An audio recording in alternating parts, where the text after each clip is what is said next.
요새 평균 수명이 늘어 100세 시대라는 말이 있지만 사실 이 100세 시대라고 해서 행복하고 좋은 건 아닌 것 같습니다. 요양원에 들어갈 때가 되면 그때부터 삶은 끝났다고 말하시는 분들도 많이 있습니다. 실제로 100세까지 살지만 사실 현실적으로는 건강이 악화되는 순간 남은 수명은 고통의 삶이 돼버리는 것입니다. 사실 이렇게 거동이 불편해지거나 치매가 오게 되면 이제 부모님들은 더 이상 자기의 남은 삶을 선택하지 못합니다. 부모님의 몸이 불편한 순간 부모 없이 자녀들은 자기들끼리 회의를 할 것이고 미안해하며 부모님을 원룸에 혼자 지내게 하거나 요양원으로 보낼 것입니다.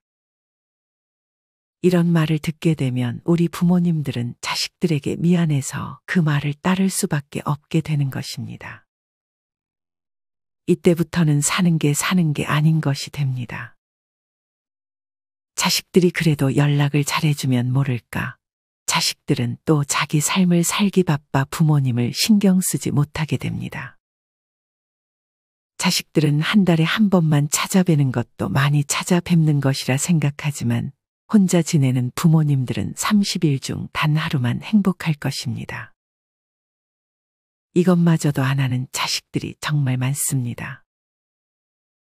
최근에는 돈 때문에 치매나 병에 걸린 독거 및 장애 노인들이 가족에게 버림받고 요양시설에도 들어가지 못하는 딱한 사례가 늘고 있습니다. 다음은 홀로 좁은 고시텔에서 생활하는 할머니와 어느 한 청년의 사연을 들려드리겠습니다. 청년이 20살이 되던 해 부모님의 곁을 떠나 누나와 같이 살게 되었다. 하지만 누나는 외국인 남편을 만나 외국으로 집을 옮겼다. 청년은 별다른 방안 없이 살 곳을 알아보아야 했다. 한참 고민하던 찰나 집 바로 맞은편의 골목을 비추는 가로등에 늘 곁눈질로만 보고 그냥 지나쳤던 종이 한 장이 눈에 들어왔다.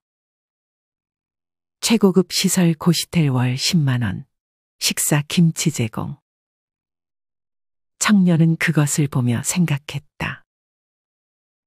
그리곤 곧장 종이에 붙어있는 번호로 전화를 했고 고시텔 원장은 반갑게 전화를 받으며 안 그래도 딱 좋은 방이 하나 남아있다고 했다. 생각할 겨를도 없이 당장에 잠잘 곳도 없었기 때문에 청년은 찬밥 가릴 신세겠냐 하며 단걸음에 고시텔로 찾아갔다. 하지만 청년이 생각했던 것보다 고시텔 건물 자체도 굉장히 우중충한 데다가 고시텔 내부는 말을 할 수가 없었다. 온갖 냄새가 나면서 부엌이라고 보여준 곳을 들어가자 청소를 얼마나 안 했을까 싶은 생각이 들 정도로 벽지에 곰팡이와 지저분한 가스레인지가 눈에 띄었다. 참 특이한 건 그래도 방은 정말 깨끗했다는 것이다. 창문은 없지만 그래도 냄새도 안 나고 이 돈으로 또 어딜 가서 구하겠냐는 생각에 어쩔 수 없이 나는 바로 계약을 해버렸다. 그런데 문득 원장이 내게 말했다. 저기 그런데 바로 옆방에 할머니 한 분이 사셔요. 좀 시끄러울 수도 있는데 학생이 이해해줘요. 공부하자고 들어온 것도 아니었기에 청년은 딱히 신경 쓰이지 않았다. 그날 짐을 모두 옮기고 낯선 방에서의 밤이 시작됐다. 그런데 원장 말대로 진짜 옆방에서 시끄러운 소리가 들려왔다. 통화를 하는 것 같기도 하고 혼자 떠드는 것 같기도 하고. 알 순 없었지만 크게 신경 쓰이는 큰 소리는 아니었기에 내 짐을 정리하는데 몰두하고 있었다. 그런데 갑자기 문을 두드리는 소리가 들렸다. 청년은 원장인가 싶어 내하고 뒤로 돌아 문을 열었지만 바깥에는 할머니 한 분이 서 계셨다. 할머니의 인상은 참으로 선해 보였다. 한겨울인데도 고작 내복에 털조끼 하나만 걸치고 있었고 손에는 무엇을 그리 바리바리 들고 계신 건지. 한참을 내게 고시원 얘기를 해주시다가 대뜸 손에 들고 계신 그것들을 내게 주셨다. 밥도 못 먹었을 건데 이거 먹어요. 젊을 때 많이 먹어둬야 해 하시며 귤 한 봉지와 고추장찌개 그리고 파전을 주셨다. 애써 괜찮다며 할머님 드시라고 말씀드렸지만 사양하지 말고 받아달라고 하시는 말씀에 청년은 잘 먹겠다고 인사를 드리고 이내 받아들였다. 그리고 그 다음 날도 할머니는 꾸준히 내 방문을 툭툭 두드리시면서 춥지 않냐며 붕어빵과 여러 과일들을 나눠주곤 하셨는데 하루는 청년이 알바를 하고 방에 돌아와 잠깐 누워있을 때였다. 오늘은 할머니께서 조용하시네 생각만 하고 있었는데 문득 소리가 들렸다. 불도 안 켜고 있다 보니 자연스레 옆방의 소리가 조그맣게 들려왔다. 처음엔 조금씩 훌쩍이시더니 이내 눈물을 쏟으시며 누군가에게 하소연하는 듯한 소리가 들렸다. 대충 엄마 데리러 와주지 않겠냐라는 말이 오가는 것을 보면 자제분이 계신가 하고 짐작을 할 수가 있었다. 하지만 한편으론 내가 참견할 일은 아니지만 어머니 혼자 어떻게 이런 곳에 모셔놓을 수가 있을까 하는 생각이 들었다. 뉴스에서만 봐오던 현대판 고려장이 따로 없구나 하며 씁쓸한 마음에 바람 쐬러 나가자 그곳엔 고시텔 원장도 앉아 있었다. 우린 서로 인사를 하며 원장 앞 의자에 털썩 앉아 담배에 불을 붙이는데 문득 원장이 얼굴을 있는 대로 찡그리며 청년에게 물었다. 옆방 할머니 좀 많이 시끄럽지. 그러고 나서 원장은 고시텔 입구를 한번 쓱 쳐다보더니 의자를 내 쪽으로 끌어와 목소리를 낮춘 채 말했다. 사실 아들이 하나 있는데 며느리가 집에서 늙은이 냄새난다고 싫다고 요양원에 보내자 그랬대. 근데 요양원이 한두 푼 들어. 아들이 글쎄 조용한 데 가서 살라고 여기다 보내놨다더라. 청년은 저런 찾아오긴 해요. 라고 물었고 원장은 저 할머니가 여기서 4년 살았거든. 근데 딱 한 번 봤어. 뭐 사들고 오지도 않고 그냥 돈 몇만 원 주고 바로 가더라니까. 내가 참견할 일은 아니지만 그래도 너무하잖아 안 그래? 청년은 할머니가 무슨 대화를 하길래 그리 서럽게 우시는 건지 알고 싶었다. 그러자 원장은 참 불쌍한 할머니야. 할머니는 집에 한번 가보고 싶다고 데리러 와주지 않겠냐. 엄마가 그렇게 밉냐. 그러고 있지. 아들은 며느리한테 잡혀 사는지 절대로 안 된다 그러더래. 할머니께 그런 사연이 있었구나 하는 생각과 어쩌면 조금이라도 다른 사람이랑 대화도 하고 먹을 것을 나눠주면서 조금이나마 그 마음을 달래고자 하셨던 건 아닐까 싶은 생각이 들었다. 그리고 원장한테서 그런 이야기를 들어서인지 옆방에서 할머니 우는 소리가 들릴 때면 또 아들이랑 통화하셨구나 하는 예감이 들곤 했다. 하지만 청년이 할머니에게 해줄 수 있는 것은 할머니의 말동무가 되어드리는 것밖에 없었다. 청년이 고시원에 들어온 지 딱 2년이 지나가던 그해 할머니가 짐을 바리바리 싸들고 계단을 힘겹게 내려오시는 모습이 눈에 들어왔다. 청년은 얼른 달려가 할머니의 짐을 들어서 1층에 옮겨드렸다. 그리고 뭔가 느낌이 이상해서 할머니께 어디 가시냐고 물었다. 그러자 할머니는 고시원에서 방을 뺀다고 답했다. 청년은 뭔가 모를 서운한 마음이 일었다. 고시텔 복도나 바깥에서 나를 마주치면 언제나 나를 존대해 주시면서 항상 뭘 하나 더 못 챙겨주셔서 안달이신 분이 고시텔을 떠난다니 괜히 섭섭한 마음이 들었다. 청년이 해줄 수 있던 건 그저 끼고 있던 장갑과 목도리를 드리는 것뿐이었다. 처음으로 할머니께 무언가를 해드렸다. 날씨 아직 많이 추워요. 이건 저한테 항상 음식이랑 먹을 거 주셨으니까 보답으로 드릴게요. 버리지 말고 꼭 하세요. 절대 사양하실 줄만 알았던 할머니께선 이제 마지막이라 그런 건지 내 앞에서 장갑과 목도리를 휙 두르시고 세상 밝은 얼굴을 하시며 고맙다고 한마디 하시고 이내 짐을 챙겨 길을 나섰다. 할머니의 뒷모습은 어쩜 그리도 처량했는지 괜한 마음에 눈물이 날 것 같아 고시텔로 올라오자 원장이 창밖을 바라보고 있었다. 청년은 조용히 인사를 건넸다. 그러자 원장은 표정이 어두워지며 내게 말했다. 아휴, 내 아들이었어 봐. 아주 그냥. 그건 그렇고 할머니 방세는 매달 아들이 보내오는데 지금 3달째 돈을 안 보낸 거야. 할머니도 그걸 아니까 오늘 아들한테 전화를 했더니 며느리가 대신 받아서 뭐 지들도 힘들다니 뭐라니 그랬다잖아. 아니, 그럴 거면 그냥 있게라도 해주든가. 원장은 주변을 힐끗 보더니 이내 말을 이었다. 아니, 그렇잖아. 내가 올 겨울까지만이라도 돈 안 받고 계시게 해드릴 테니까 그냥 두시라고 그랬더니 됐어요. 또 그냥 내보내래. 원장은 손해를 보면서도 할머니를 조금이나마 챙겨드리고 싶었지만 결국 못된 아들내외 덕에 그조차 날아가 버렸다. 그 일이 있고 3개월 후 그 할머니 아들이라는 사람이 찾아온 적이 있었다. 자기 엄마 여기 있냐고, 연락이 안 된다며, 아직 여기 계시냐고. 그 사람은 고시텔 앞에서 계속 전화기만 붙든 채 자기가 지금까지 무슨 짓을 한 건지 모르겠다고. 제발 좀 찾아주면 안 되겠냐며 어린 아이처럼 울어대기 바빴다. 그 원장은 그 남자를 향해 말했다.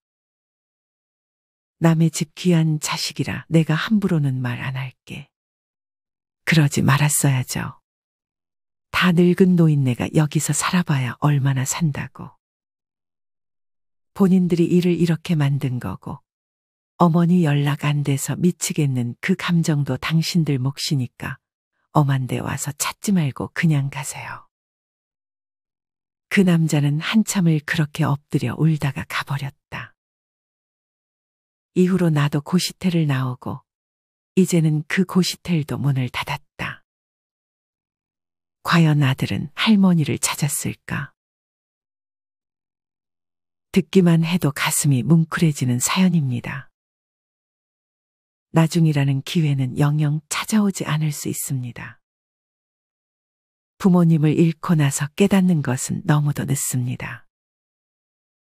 하지만 아무리 효자 효녀여도 아픈 부모님을 모시는 것은 정말 어려운 일입니다.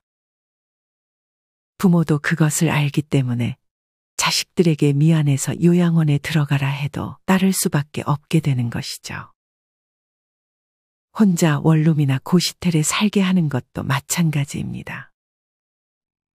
자식들 입장에서 생각해보면 물론 겪어본 사람들만이 알겠지만 모시고 산다는 것은 아무나 할 수 있는 일이 아닙니다. 아픈 부모님을 모시고 사는 것에는 부부에게 허락도 받아야 하고 만약에 거기서 갈등이 생기게 되면 여러모로 어려움이 가중될 것입니다. 딸이라고 해도 어릴 때는 엄마 옆이 좋았지만 엄마가 나이가 들게 되면 보살펴야 하고 아프다는 투정 들어줘야 하고 병수발이 잦아지면 귀찮아합니다. 내리 사랑이라 내 새끼나 금쪽 같은 것이지 부모는 자식들이 솔직하게 얘기하면 버겁게 느껴질 수밖에 없습니다. 딸도 그맘쯤이 되면 갱년기가 올 수도 있고 같이 늙어가기 때문입니다. 그나마 아들보단 딸이 마음이 약해서 자주 찾아뵙지만 한 집에서는 못 산다는 생각들을 많이 하실 것입니다. 노인과 같이 산다는 게 친부모라도 숨이 막히게 될 수도 있는 것입니다. 이렇게 부모를 모시지 않는다고 무작정 비난을 할 수는 없습니다. 이것은 겪어보지 않으면 모를 엄청나게 힘든 일이기 때문에 함부로 말할 수는 없습니다.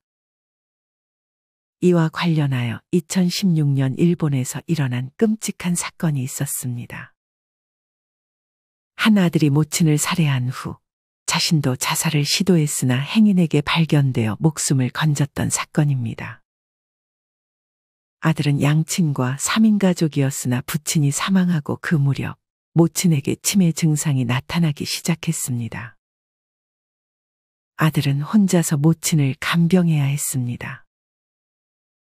어머니는 길에서 배회하다 경찰에게 보호되는 등 점점 증상이 심해졌습니다.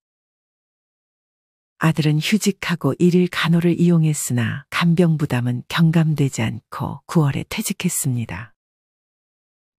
생활보호는 실업급여 등을 이유로 인정되지 않았습니다. 아들은 속으로 죽으라는 건가 라고 생각하며 하루하루를 버텼습니다.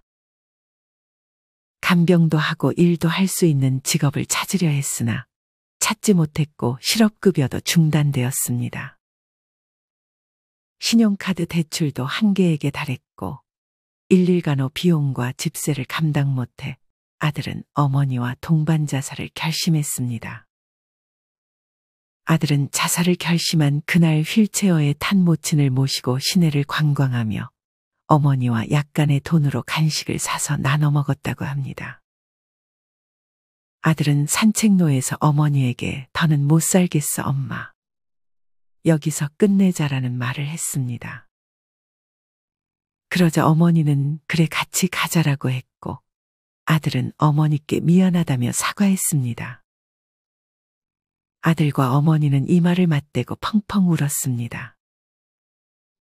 아들은 그렇게 어머니와 동반 자살을 시도했지만 지나가는 행인에 발견돼 자신만 살아남았습니다. 정말 비극적인 결말이 아닐 수 없습니다. 이 아들은 어머니께 하루 두 끼를 챙겨드리면서 자기는 이틀에 한 끼만 먹을 정도로 어머니를 아끼는 진득한 효자였습니다.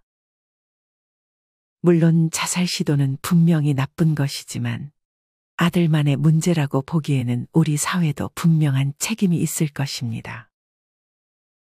이렇게 간병살인이라는 말이 나올 정도로 이것은 우리나라뿐만 아니라 외국에서도 큰 문제입니다.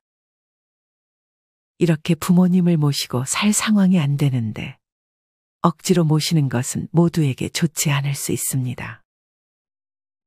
이렇듯 현실적으로 따로 살아야 할 상황이라면 최대한 그 근처에 거주하면서 찾아뵐 수 있는 만큼 자주 찾아뵈는 것이 좋습니다.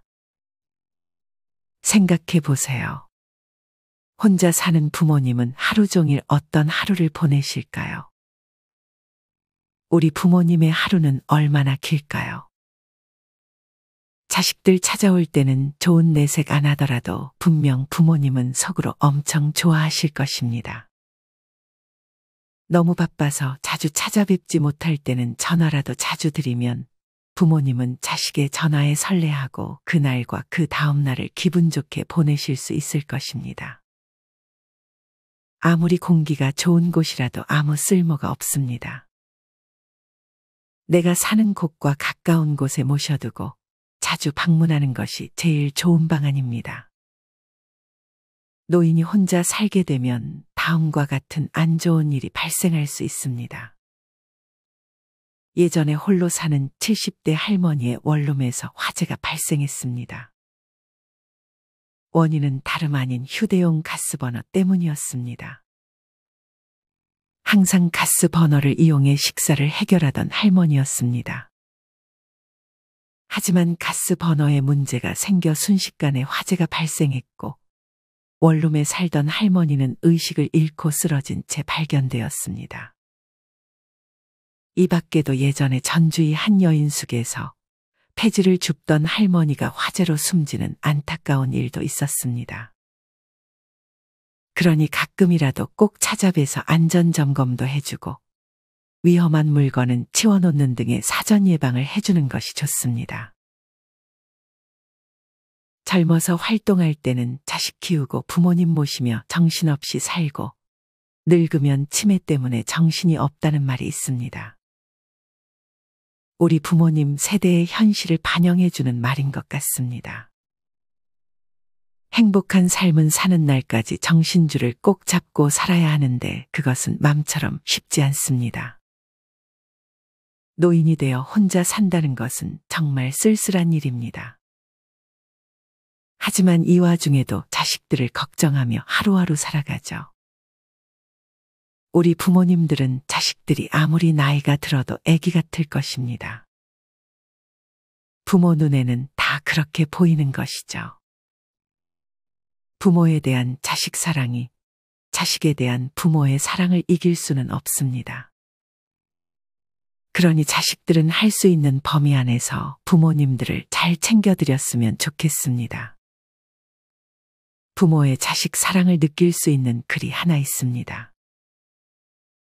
죽기 전 아버지가 자기 없이 힘든 삶을 살아갈 아들에게 남긴 감동적인 글을 소개해드리며 영상을 마무리하겠습니다. 아들아, 약속 시간에 늦는 사람하고는 동업하지 말거라. 시간 약속을 지키지 않는 사람은 모든 약속을 지키지 않는다. 아들아, 어려서부터 오빠라고 부르는 여자아이들을 많이 만들어 놓거라. 그 중에 하나 둘은 말도 붙이기 어려울 만큼 예쁜 아가씨로 자랄 것이다. 아들아, 목욕할 때에는 다리 사이와 겨드랑이를 깨끗이 씻어라. 그래야 냄새로 고생하는 일이 없을 것이다. 아들아, 식당에 가서 맛있는 식사를 하거든 주방장에게 간단한 메모로 칭찬을 전해라. 주방장은 자기 직업을 행복해 할 것이고 너는 항상 좋은 음식을 먹게 될 것이다. 아들아, 좋은 글을 만나거든 반드시 추천을 하거라. 너도 행복하고 세상도 행복해진다. 아들아, 양치질을 걸으면 안 된다. 하지만 빡빡 닦지 말거라. 평생 즐거움에 반은 먹는 것에 있단다. 아들아, 노래하고 춤추는 것을 부끄러워하지 말거라. 친구가 너를 어려워하지 않을 것이며 아내가 즐거워할 것이다. 아들아, 어려운 말을 사용하는 사람과 너무 예의 바른 사람을 집에 초대하지 말거라. 굳이 일부러 피곤함을 만들 필요는 없단다. 아들아, 가까운 친구라도 남의 말을 전하는 사람에게는 절대로 속을 보이지 마라. 그 사람이 바로 내 흉을 보고 다닌 사람이다. 아들아, 나이 들어가는 것도 청춘만큼이나 재미있단다. 그러니 겁먹지 말거라. 사실 청춘은 그 자체 빼고는 다 별거 아니란다. 아들아, 밥을 먹고 난 후에는 빈 그릇을 설거지통에 넣어주거라. 엄마는 기분이 좋아지고 여자친구 엄마는 널 사위로 볼 것이며 내 아내는 행복해 할 것이다. 아들아, 양말은 반드시 펴서 세탁기에 넣거라. 소파 밑에서 도너츠가 된 양말을 흔드는 사나운 아내를 만나지 않게 될 것이다. 아들아, 내가 지금 하는 결정이 당장 행복한 것인지 앞으로도 행복할 것인지를 생각해라. 법과 도덕을 지키는 것은 막상 해보면 그게 더 편하단다. 아들아, 돈을 너무 가까이 하지 말거라. 돈에 눈이 멀어진다. 돈을 너무 멀리 하지도 말거라. 너의 처자식이 다른 이에게 천대받는다. 돈이 모자라면 필요한 것과 원하는 것을 구별해서 사용해라. 아들아, 너는 항상 내 아내를 사랑해라. 그러면 내가 내 아내에게 사랑받을 것이다. 아들아, 5년 이상 쓸 물건이라면 너의 경제력 안에서 가장 좋은 것을 사거라. 결과적으로 그것이 절약하는 것이다. 아들아, 베개와 침대와 이불은 가장 좋은 것을 사거라. 숙면은 숙변과 더불어 건강에 가장 중요한 문제다. 아들아, 너의 자녀들에게 아버지와 친구가 되거라. 둘 중에 하나를 선택해야 될 것 같으면 아버지를 택해라. 친구는 너 말고도 많겠지만 아버지는 너 하나이기 때문이다. 아들아, 연락이 거의 없던 이가 찾아와 친한 척하면 돈을 빌리기 위한 것이다. 분명하게 안 된다고 말해라. 돈도 잃고 마음도 상한다. 친구가 돈이 필요하다면 되돌려 받지 않아도 될 한도 내에서 모든 것을 다 해줘라. 그러나 먼저 내 형제나 가족들에게도 그렇게 해줬나 생각하거라. 아들아, 내 자녀를 키우며 바라지 말아라. 나도 너를 키우며 너 웃으며 자란 모습으로 벌써 다 받았다. 이상으로 오늘의 영상을 마치겠습니다.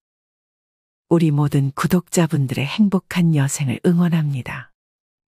다음에 더 좋은 내용으로 찾아뵙겠습니다. 감사합니다.